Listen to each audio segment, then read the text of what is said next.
That guy's showing you some rot. Tree that fell down. Very rare that we get to see the complete underside of a tree like this.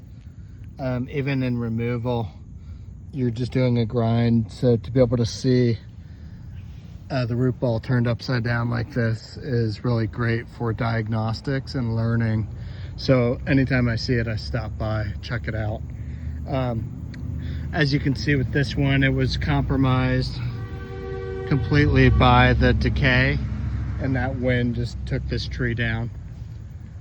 This is a calorie pear. So this is a horrible invasive tree, and